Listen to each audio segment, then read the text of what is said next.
할렐루야. 자, 성탄의 기쁨이 우리 순복음 빌립보 교회와 주님의 작은 불꽃 선교회의 모든 성도님 위에 임하시기를 주님의 이름으로 축원드립니다. 자, 성탄절은 예수님을 믿는 성도님들뿐 아니라 온 세계의 모든 사람들, 어린아이와 성인 할 것 없이 그저 마냥 설레이고 그런 즐거운 날일 수 있어요. 그래서 각 집마다 크리스마스 트리를 장식을 하고, 또한 라디오에서는 하루 종일 크리스마스 캐롤이 들려 나오고요. 또 그 통나무가 타는 그 벽난로 옆에서 그동안 받았던 크리스마스 선물을 풀어보는 그러한 즐거운 날이기도 합니다. 하지만 무엇보다도 중요한 것은 이 날은 바로 성탄절의 주인인 예수 그리스도께서 탄생하신 날을 기념하는 것입니다. 아담의 범죄 이후에 정말로 죄로 이 어두워진 이 세상에 그 죄값으로 우리가 사망의 그늘 아래서 정말 슬픔과 절망 가운데 살아가는 모든 이 땅의 인류에게 정말 세상의 모든 피조물들이 오직 바라고 원하는 것이 무엇입니까? 자, 그것은 로마서 8장 19절에 피조물이 고대하는 바는 하나님의 아들들이 나타나는 것이다. 자, 이 말처럼 하나님의 아들이신 예수 그리스도께서 이 땅에 오시는 것을 말하는 것입니다. 왜냐하면 예수 그리스도가 이제 오셨으니 이제 이 땅에 어둠의 세력들, 절망의 세력들, 그러한 역사가 이제는 끝이 나고 광명과 생명의 새로운 인류의 역사가 시작되기 때문에 그렇습니다. 자, 오늘 우리가 살펴본 오늘 본문인 이사야 9장 6절을 보시면 이는 한 아기가 우리에게 낳았고 한 아들을 우리에게 주신 바 되었는데 그의 어깨에는 정사를 메었고 그의 이름은 기묘자라 모사라 전능하신 하나님이라 영존하시는 아버지라 평강의 왕이라 할 것임이라. 자, 여기에서 보시면 주인공은 누구예요? 바로 한 아이라는 것입니다. 그런데 그 아이가 누구냐 하면 누군가의 아들이에요. 근데 그 누군가가 우리에게 그 아들을 주셨다라는 것입니다. 즉, 한 아이는 하나님의 아들이시고 그 하나님께서는 그 아들을 우리에게 주셨다라는 것입니다. 그런데 그 아이인 예수님을 뭐라고 표현하냐면 기묘자라, 모사라, 전능하신 하나님이라, 영존하시는 아버지라, 평강의 왕이라, 지금 이렇게 이야기하는 거예요. 자, 이것을 살펴보면 기묘자라, 모사라 하는 이 표현을 우리 한국말로 이해하는 것보다는 영어 성경 그 버전을 보면 뭐라고 되어 있냐면 원더풀 카운셀러, 즉 영어로 하는 게 훨씬 더 이해하기 쉽죠. 즉 탁월한 상담자, 즉 그래서 어떠한 분쟁이든지 그분만 있으면 탁월한 이 상담자가 해결할 수 있는 중재자를 말하는 것입니다. 그리고 전능하신 하나님, 영존하시는 아버지는 지금 예수 그리스도께서 삼위일체 되시는 성부 하나님과 지금 예수 그리스도 그 성자 하나님 그리고 성령 하나님이 삼위일체로 동일하시다라는 확증이면서 또 한편으로는 하나님이신 그분이 우리의 인간의 몸으로 오셔서 아주 낮은 자리까지 오신 그분 예수 그리스도라고 하는 것을 증명하는 것입니다. 그리고 평강의 왕은 뭐냐?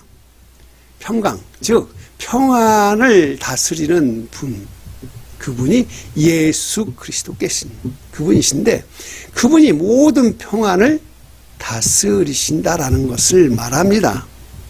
그래서 우리가 계속해서 7절을 보시면 그 정사와 평강에 더함이 무궁하며 또 다윗의 왕자와 그의 나라에 군림하여 그 나라를 굳게 세우고 지금 이후로 영원히 정의와 공의로 그것을 보존하실 것이라 만군의 여호와의 열심을 이루시리라. 아멘. 자, 여기에서 보십시오. 지금 그 정서와 평강의 더함이 무궁하다라고 하잖아요. 이것은 무슨 이야기예요? 예수 그리스도께서 다스리는 그 하나님 나라는 가면 갈수록 더 강해지고 또 평안해진다라는 것입니다.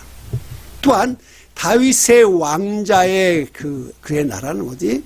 즉 다윗의 혈통으로 예수 그리스도께서 오셔서 이스라엘을 통해서 지금 온 세계로 복음을 퍼져나가게 하는 그러한 분이 바로 예수 그리스도께신데, 그분이 세운 그 나라 교회는 영원히 정의와 공의로 그것을 보존하시고 만군의 여호와 열심히 이를 이루신다라는 것입니다.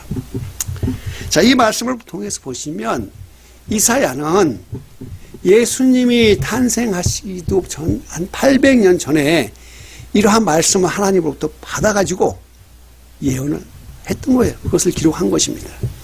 그런데 이 예언은요, 예수님 실제로 이 땅에 오심으로 해서 하나님의 약속이 실현되온 거예요.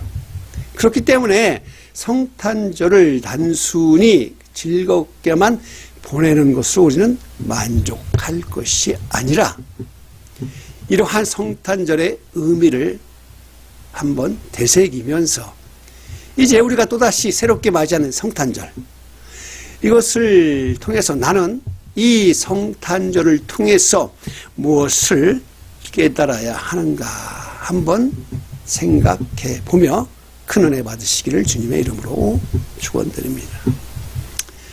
자, 그렇다면 첫 번째로 나에게 성탄절이란 무엇일까요?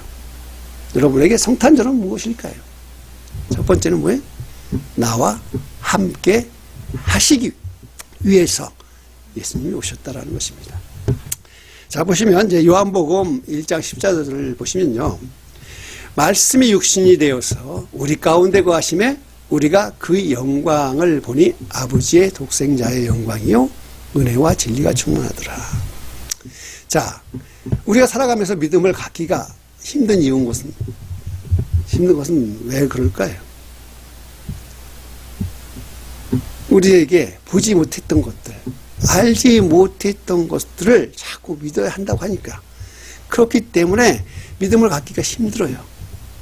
그래서 아무리 그런 말을 들어도 정말로 그 믿음이라고 하는 본체, 그분을 한 번만 보기만 하면 훨씬 더 좋을 텐데, 그런 말씀 있잖아요.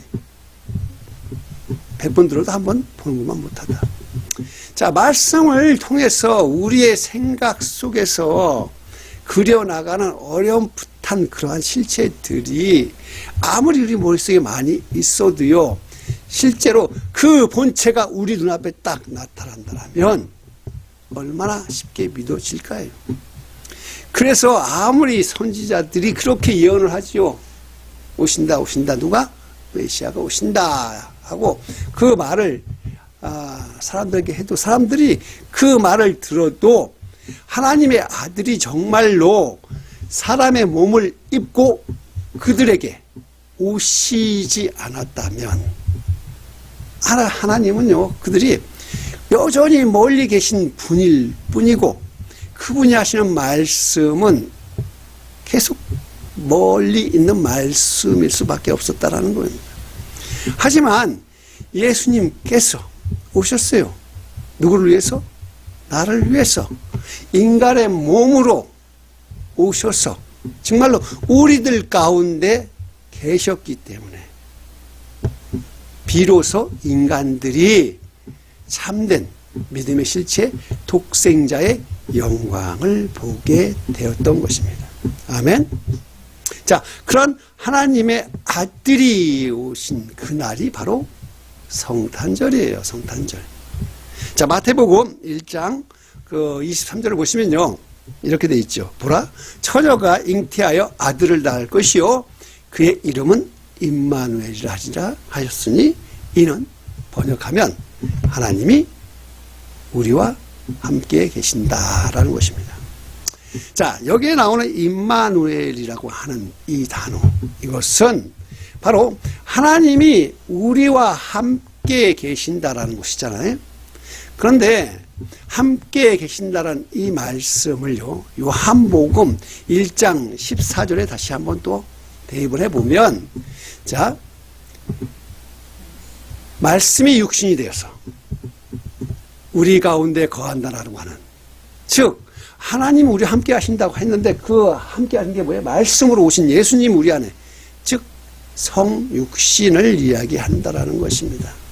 이러한 성육신은 하나님의 아들이 우리의 그 관념이나 이제 상상 속에서만 존재했던 허상이 아니라 실제적으로 인간처럼 인격적인 교제와 사랑의 그 실체를 그분을 통해서 경험할 수 있는 존재로 우리 앞에 나타나셨다라는 것입니다. 그래서 이것은 모든 크리스찬들에게도 마찬가지로 내가 아무리 말씀을 읽고 듣고 묵상한다 할지라도 예수님과 인격적인 교제, 즉 그런 교제를 하지 않으면 절대로 믿음은 성장할 수 없다라는 거예요. 아무리 교회를 백날 천말 다녀도 실제로 예수님의 그 교회 안에서 이 땅에 오신 우리 성도들을 위해서 우리 곁에 계신데 그분과 인격적인 만남을 통해 내가 믿음이 성장이 되지 않는다라는 거예요. 그분을 만나지 않으면 절대적으로 내 믿음이 성장되지 않는다라는 거예요. 그래서 그분을 먼저 만나서 인격적으로 교제가 되고 그분을 내가 받아들임으로 해서 그분과 함께 동행해야만이 믿음은 갈수록 강해질 수 있다는 것입니다. 믿으시면 아멘. 자, 그렇기 때문에 주님과의 교제를 통한 주님과의 동행은요, 정말로 나의 믿음의 성장에 아주 중요한 필수 조건이 되는 것입니다. 그래서 우리는 이번 성탄절에는 예수님과 정말 인격적인 교제, 그분과의 인격적인 만남을 통해서 이제는 내가 주님과 동행하시기로 결단하는 시간 되시기를 주님의 이름으로 축원드립니다. 자, 그리고 둘째로 나에게 성탄절이란 무엇일까? 바로 나에게 새로운 왕으로 오셨다라는 것입니다.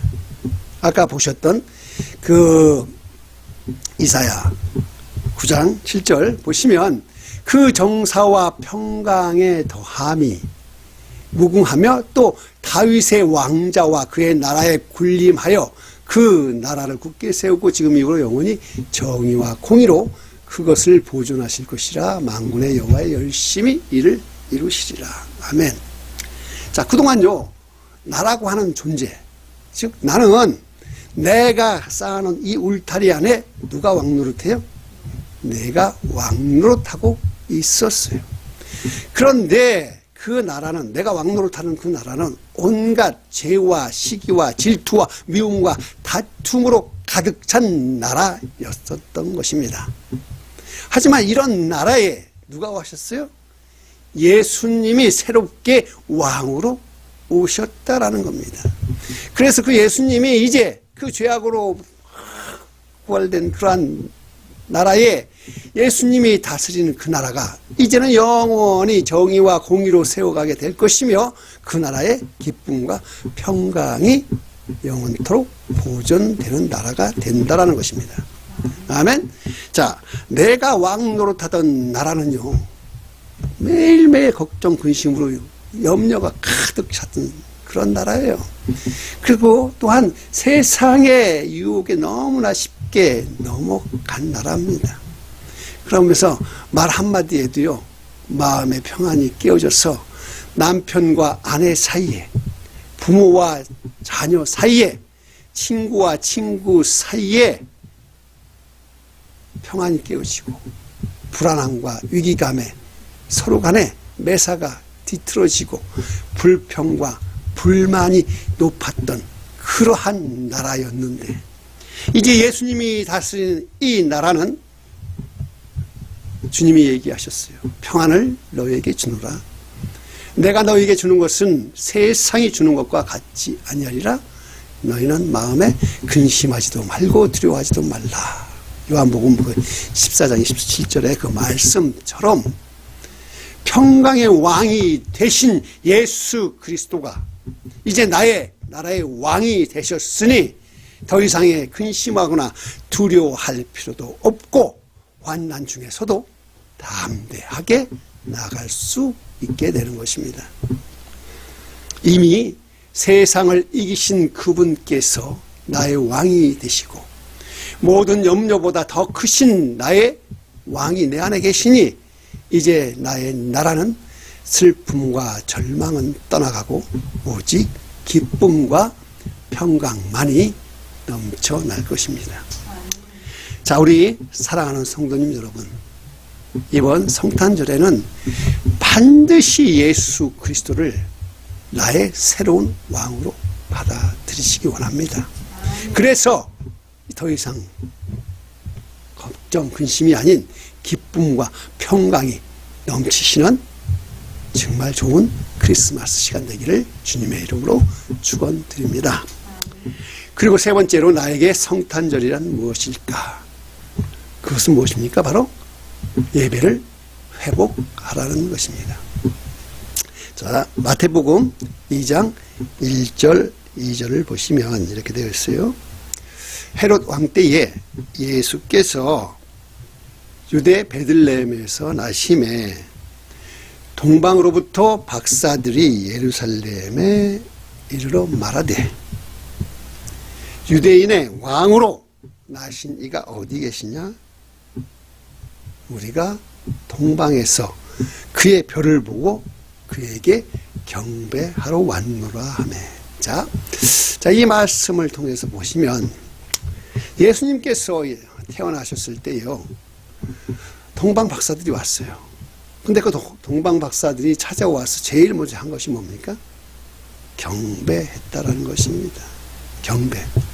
즉, 다른 말로는 예배를 드렸다라는 것입니다.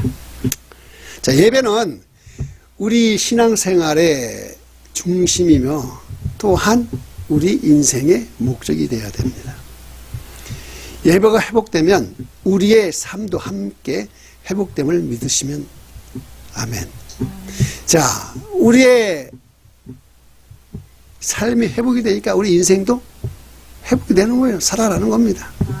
성도의 삶은 절대로 예배와 분리될 수가 없어요. 그래서 우리의 예배가 성공하면 우리의 삶도 덩달아서 성공할 수밖에 없습니다. 그런데 과연 나는 이 한 해 동안 정말로 얼마나 성공한 예배를 드렸으며 또한 그 예배를 통해서 성공한 삶을 살았는지 뒤돌아보는 시간 되기를 원합니다. 내가 너무 바빠요. 내가 이번에 아파가지고요. 정말 내가 이것 때문에 시험 들었어요. 그러면서 예배에 소홀하거나 또한 마음이 정말 예배 가도 딴 데가 있었다 하면 이번 성탄절을 통해서 다시 예배가 회복되어지는 시간 되기를 주님의 이름으로 축원드립니다. 아멘. 자, 열린교회 그 김남주 목사님이 그 예배 회복 세미나에서 이런 이야기를 했대요. 그래요. 그 뭐냐면 예배는 하나님을 필요로 하면서도 저 죄로 말미암아 그의 그 임재, 하나님 임재 앞에 나아갈 수 없는 죄인들, 그런 사람들이 하나님께로부터 오는 그 생명과 기쁨을 필요로 하면서도 죄로 말미암아 그것을 누릴 수 없는 사람들을 위해서 예배를 통해 부르시는 것이라는 거예요. 아멘. 하나님 앞에 나가고 싶은데 내가 쌓인 죄에 내가 그것 때문에 주님 앞에 못 나갈 때 예배를 통해서 우리를 부르시는 부르심이 예배라는 거예요. 그런데 오늘날 교회는요, 성령께서 역사하심으로 우리의 영 안에 정말로 생명적인 교제를 주셔야 하는 영적인 필요에 대해서는 예민하지가 못해서 아무런 감동도 감화도 없는, 정말 우리의 영혼에 변화가 없는 형식적인 예배에 너무 오랫동안 있다 보니까 그 안에서 영적으로 살아나지 못해서 느끼는 영적인 고통을 느끼지 못하는, 그래서 그들이 예배를 통해서 진정한 하나님으로부터 느낀 신령과 진정으로 드린 예배가 아니라 그저 자기 만족, 자기 의를 쌓아가는 차가운 종교 의식으로 변질되고 있다라고 이야기했어요. 맞습니다. 자, 우리 사랑하는 성도님 여러분, 성탄절은 정말 좋아하는 사람들끼리 서로 선물을 주고 받고 그렇게 즐기는 날도 아니고, 또한 크리스마스 파티라고 하면서 서로 먹고 마시고 여기저기 불려서 이쪽도 갔다 저쪽도 하는 그러한 날이 아니라, 이 성탄절에 정말로 죄인인 나를 살리기 위해서 정말로 하늘 부자를 버리시고 이 땅에 정말 낮은 구차한 어디 마국간으로 태어나신 그 나의 왕 대신 예수 그리스도께서 나를 살리시기 위해서 오신 그날이 바로 성탄절이라는 것입니다. 아멘. 그래서 우리는 이제 성탄절을 맞이하는 우리 온 성도들은 정말로 기쁨과 설렘으로 이 성탄절을 맞이해야 돼요. 왜? 나를 향한 하나님의 그 사랑 때문에. 그래서 우리가 그 사랑을 느끼면서 이제 주님의 사랑 앞에 기도하는 시간을 갖겠습니다. 함께 기도하시겠습니다.